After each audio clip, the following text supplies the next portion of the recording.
Pernikahan dulu dianggap sebagai tujuan hidup, tetapi kini semakin banyak orang yang ragu bahkan menunda untuk menikah.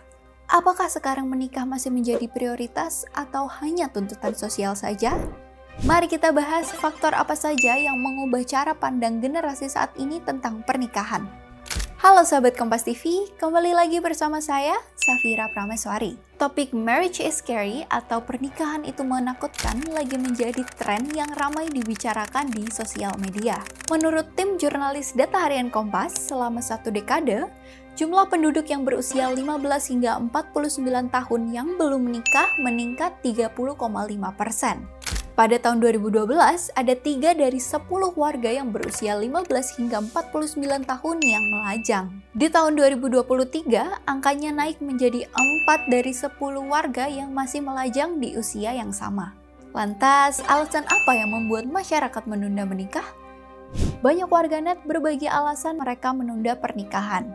Selain karena sulit menemukan pasangan, fokus pada karir dan pendidikan, hingga ketakutan terhadap kegagalan dalam rumah tangga, ekonomi negara yang tidak stabil adalah faktor utama yang membuat orang menjadi tidak siap secara finansial untuk memulai kehidupan berumah tangga. Hal ini ditegaskan oleh Deputi Bidang Koordinasi Peningkatan Kualitas Anak, Perempuan, dan Pemuda di Kementerian Koordinator Bidang Pembangunan Manusia dan Kebudayaan, Woro Srihastuti Sulistianingrum. Menurutnya, keputusan untuk menunda pernikahan merupakan puncak dari masalah ekonomi, seperti mahalnya harga rumah, biaya pendidikan dan pengasuhan anak, harga bahan pangan, serta biaya transportasi, ditambah risiko pemutusan hubungan kerja.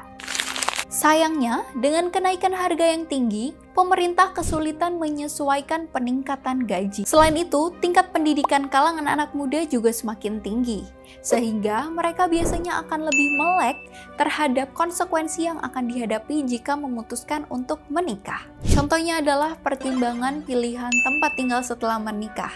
Ini adalah isu yang ramai dibicarakan di anak muda. Apakah mereka harus mengontrak, membeli unit apartemen, atau membeli rumah tapak tanah yang harganya semakin tinggi. Jadi, pertimbangan masyarakat untuk menikah sekarang lebih kompleks. Nah, seiring banyaknya masyarakat yang menunda atau bahkan memutuskan untuk tidak menikah, hal itu berpengaruh pada penurunan jumlah kelahiran anak. Menurut dosen Fakultas Kedokteran Universitas Airlangga, Manggala Pascawardana, usia menikah yang menua berdampak pada usia perempuan hamil yang juga menua. Kehamilan pada perempuan berumur 35 tahun ke atas perlu mendapatkan atensi karena berpotensi ada resiko kelainan janin, termasuk yang bersifat kromosom atau genetik seperti Down syndrome. Hal tersebut dapat naik seiring dengan menuanya usia ibu saat hamil. Selain itu, ibu hamil yang beresiko terkena penyakit kronis seperti hipertensi dan diabetes dapat berujung pada preeklamsia atau kondisi berbahaya pada usia kehamilan tua. Ditambah lagi jika ada masyarakat yang memutuskan untuk child free atau hidup tanpa anak. Lagi dan lagi, penyebabnya adalah tingginya biaya kebutuhan sehari-hari yang membuat jumlah pasangan mengurungkan niat memiliki anak karena tak sanggup menyediakan dana perawatan, membesarkan, dan mendidik buah hati hingga dewasa. Faktor finansial yang berkaitan dengan tingginya biaya hidup ada di posisi puncak, lalu disusul dengan alasan ingin bahagia bersama diri sendiri dan pasangan. Berdasarkan data tim jurnalis Data Harian Kompas dari Pengolahan Data Mikrososial Ekonomi Nasional, Badan Pusat Statistik, dalam 1 dekade terakhir, persentase perempuan melahirkan turun 4,2%. Semula, tahun 2012 ada 70,6% perempuan melahirkan. Angka ini turun menjadi 66,4% di tahun 2022.